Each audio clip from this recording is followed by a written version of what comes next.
Salut à tous les amis. Sorti depuis le 11 février. Moi je l'ai reçu un peu en retard dans ma boîte aux lettres, hein. J'ai dû le recevoir vers le 20 je sais plus, je crois vers le 20 février j'ai dû le recevoir, hein. Enfin bref. Euh, voilà, écran fantastique reboot sur le film de la semaine qui est sorti le 2 mars dernier. Batman. Voilà, le Batman. L'excellent Batman, parce qu'il y a des très très très très bons retours sur le film. Voilà, moi je l'ai pas vu encore, mais il y a des très bons retours en tout cas sur le film. Excellent film. On a dit que c'est un. Voilà. Personne n'a été déçu jusqu'ici, d'après ce que j'ai vu par le film en tout cas. Film très noir. Euh... Voilà, d'accord. Troisième. Alors, ils disent que le mois prochain sortira aussi le Vintage consacré aux deux sujets. L'un consacré à la troisième partie du dossier sur l'âge d'or du cinéma fantastique italien. Ouais, le cinéma fantastique italien, il faut au moins trois hors-séries sur le sujet. Le second dédié à Indiana Jones, voilà, que beaucoup d'entre vous connaissent. Voilà. Et on attend ça très, très vite. Alors, Mad Movies, écran fantastique, pardon, sur Batman, sorti le 11 février dernier, donc toujours disponible en kiosque, mais pour quelques jours. Voilà, vous pouvez encore l'acheter en kiosque avant la sortie du prochain. D'ailleurs, je sais pas quand sort le prochain, d'ailleurs. Moi, je sais même pas s'il y en a un ce mois-ci, d'ailleurs. Euh, En tous les cas, Cinéflash, ça ce sont les news, hein, un peu d'intérêt de vous présenter ça. Ce qui est intéressant aussi, c'est qu'il nous parle du box-office. Alors Spider-Man toujours numéro 1, hein. Oui, Amérique, aussi bien Amérique, Paris, périphérie, France. En France, 6 134 000 entrées quand même. Voilà, quatrième semaine, je veux dire, premier. Matrix Resurrection, 857 000 entrées en France pour sa troisième semaine, ce qui est pas mal pour un film qui reste assez moyen quand même. Euh, voilà, là, le film Belle qui est troisième et Lamb quatrième. Qu'est-ce qu'ils disent sur Matrix? Malgré ses efforts, Matrix Resurrection devrait peiner à payer le palier symbolique d'1 million d'entrées. Étant donné le contexte, il serait excessif de parler d'échec même si la réputation de la saga laisse à présager un état de curiosité plus développé. D'autant que le film est sorti en pleine vacances de Noël, une chose est sûre, comparé au parcours des œuvres précédentes, ce quatrième volet fait pas le figure. Au niveau mondial, le film n'a donc pas pu récolter, atteignant à peine 150 millions de recettes après un mois d'exploitation. Sachant que le film d'avant avait fait quand même en 4,7 millions, hein. Roll Dead avait fait 5,7 et Révolution 3,53. Donc vous voyez que c'est pas le figure à côté. Sur nos écrans, c'est la rubrique des films vus par la rédaction. Voilà. Donc les films vus, déjà chroniqués dans les précédents numéros, bah justement comme Scream. Voilà. Scream qu'ils ont aimé, hein.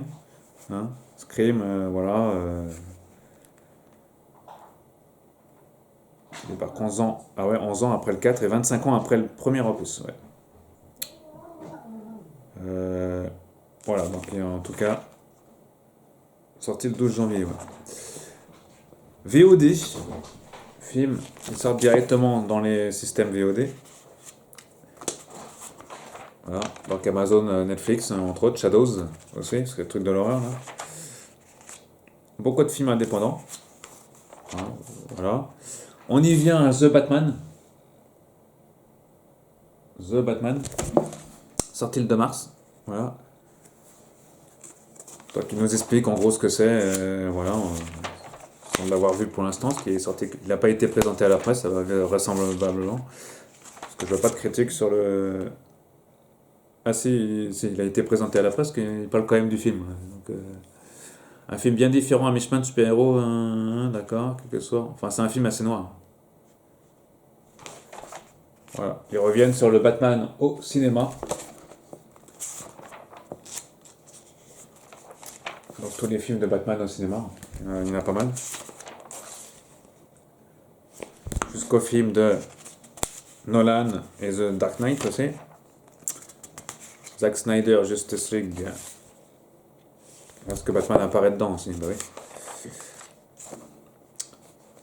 Il apparaît même dans The Suicide Squad, c'est pour dire. C'est pour vous dire que même dans The Suicide Squad qui passe ce mois-ci sur Canal. Pour info. Je crois qu'il passe que le 30 mars. Autre film. The Devil Light, les lumières du diable, ouais, pourquoi pas.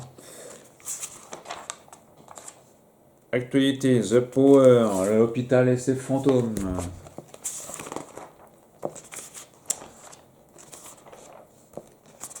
Moonfall, 9 février. Film qui a bien marché aussi. Moonfall, l'apocalypse lunaire de Roland Emmerich. Avec des interviews, tout ce qu'on veut, tout ce que vous voulez. Il y en a des pages. Le chef décorateur, parce que c'est vrai que le film est pas mal, il est joli quand même. Un dossier sur Roland Emmerich, le maître de l'espace au cinéma. Il en a fait des films sur l'espace, un Moon 44, enfin pas que, mais Universal Soldier, c'était lui. Stargate, la porte des étoiles, le film, c'était lui. Indépendance Day 1 et Indépendance Day Résurgence, c'était encore lui. Godzilla, c'était encore lui, la version grand public américaine. Un jour d'après, ouais, c'est spécialiste des films apocalyptiques, hein, ouais, ça vous le saviez. Voilà, qu'est-ce que j'ai oublié? On a fait des films. The Patriot, ouais, Chemin de la Liberté, ouais. Qu'est-ce que j'ai oublié? C'est tout, je crois. J'ai fait le tour. Le principe de l'Arche de Noé, 84. Ouais. Stargate, j'en ai parlé. Godzilla, j'en ai parlé. Ouais, le jour d'après, 2004. Ah, le film 10 000 aussi, 2007. Uncharted. Si vous êtes fan de jeux vidéo, le film n'est pas si nul que ça. Parce qu'en général, les films de jeux vidéo sont moyens. Mais là il est bien fait, le film, en tout cas. Un film qui a bien marché, d'ailleurs. Voilà, le tandem Tom Holland, Mark Wahlberg fonctionne bien. Voilà. Ah ouais, d'abord, c'est le réalisateur de Bienvenue à Zombieland et de Venom. Ruben Fleischer. Venom, à côté, c'est une daube, hein. Je vous le dis tout de suite. Le film de l'année, peut-être le film français de l'année, super-héros malgré lui. Voilà, c'est pas Batman. Non, ce n'est pas Batman.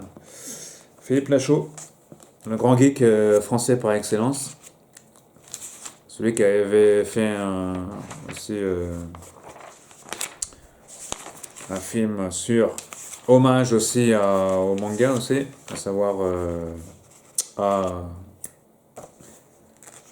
Cat Size notamment. Cat Size, enfin vous voyez de quoi je parle.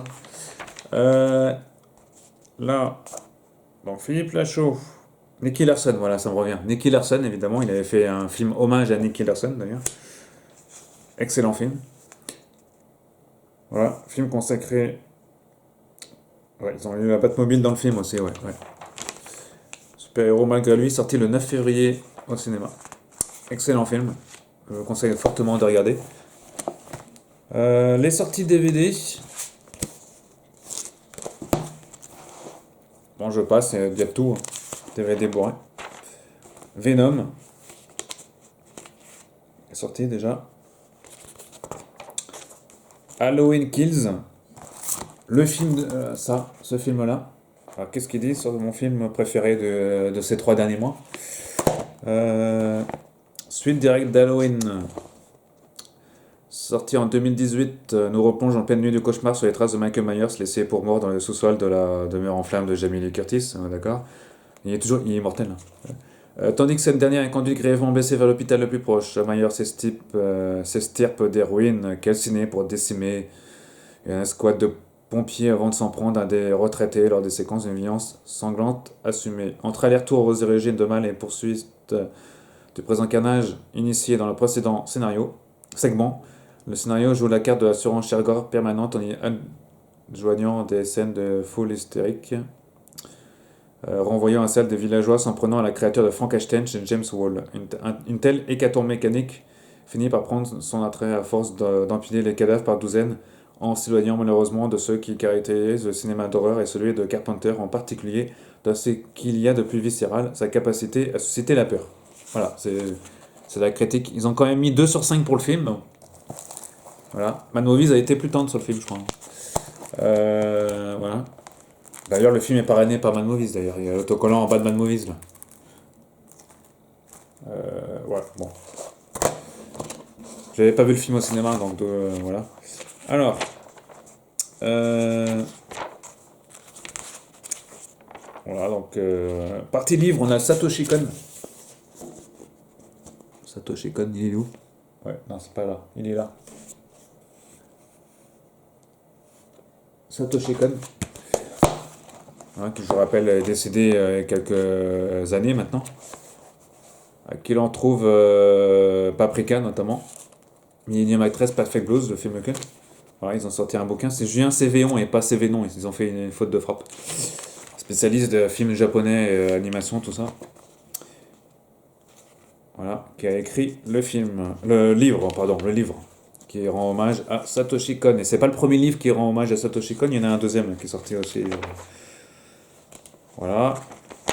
Les sorties BD du mois, comics, Harley Quinn, je vous passe. Hein, BD machin, Manga Mania, je passe. Vidéodrome, Uncharted.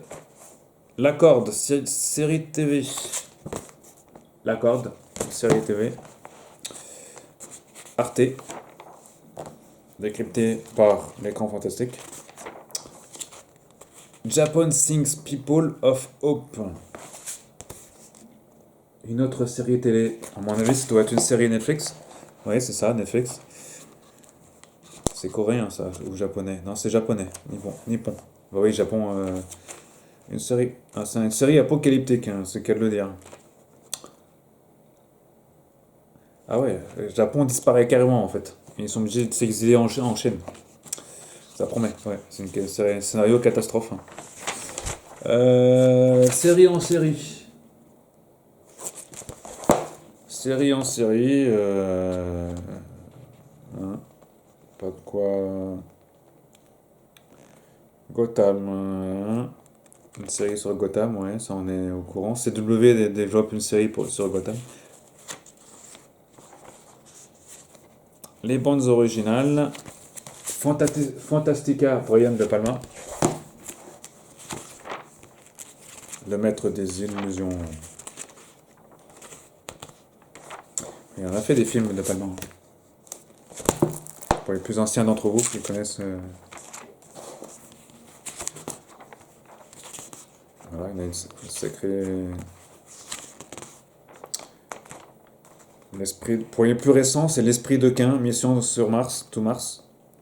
Fury 78. Carrie au bal du diable 76, pour les plus anciens d'entre vous. Phantom of the Paradise 74. Sœur de sang 1972, entre autres. Ensuite, on a Orbit Toxic. Latinos, enfin les Toxics of Sadness. Ouais, regardez-moi ça. C'est un beau tableau. Pour un film d'horreur taïwanais. S'ils l'ont vu, c'est qu'il doit être bien le film, parce que s'ils le présentent comme ça sur 4 pages. Avec ce film de pandémie, le réalisateur Rob Jabaz pousse le curseur d'un gore au maximum pour nous offrir un spectacle à la limite de soutenable. Et où un jeune couple de Taïwan découvre les ravages d'un virus transformant les maladies en sadiques assoiffés de sang. Ouais, ça c'est du gore de chez Gore. Hein. Il y a des images, je ne vais pas vous les montrer là, parce que sinon ça va être censuré. Ça va être censuré, mes chers amis, sinon. Là, on est dans un magazine, donc ça peut encore passer à la limite. En plus, c'est à la fin du magazine. Donc, et niveau effet gore, vous êtes servi. Hein. Voilà, pour ceux qui aiment bien les films d'horreur. Voilà, donc, l'écran fantastique, le tout dernier numéro, toujours en vente en kiosque, jusqu'au prochain. Ce mois-ci, je ne sais pas s'il y a un reboot ce mois-ci, je ne suis pas très sûr. Parce que ça sort pas forcément tous les mois. Si, il devrait en avoir un février. Si logiquement, il devrait en avoir un ce mois-ci. Mais bon. À voir. Guettez la page de l'écran fantastique. Je vous mettrai le lien de Facebook si vous voulez. Pour savoir quand sort les parutions des prochains numéros. Voilà. Dans The Batman, entre autres. Et les films chroniqués et les séries du mois. Voilà. Allez les amis, je vous retrouve très prochainement sur d'autres magazines. Salut à tous. Tiens, l'autre qui se Salut à tous. Hein, Pilou? On dit au revoir, Pilou, là? Il est où le Pilou? Il est là le Pilou là? Ouais. On passe à la caméra, Pilou. Ah si, on voit mieux là, Pilou. Bon, allez, Pilou, à plus. À bientôt, les amis.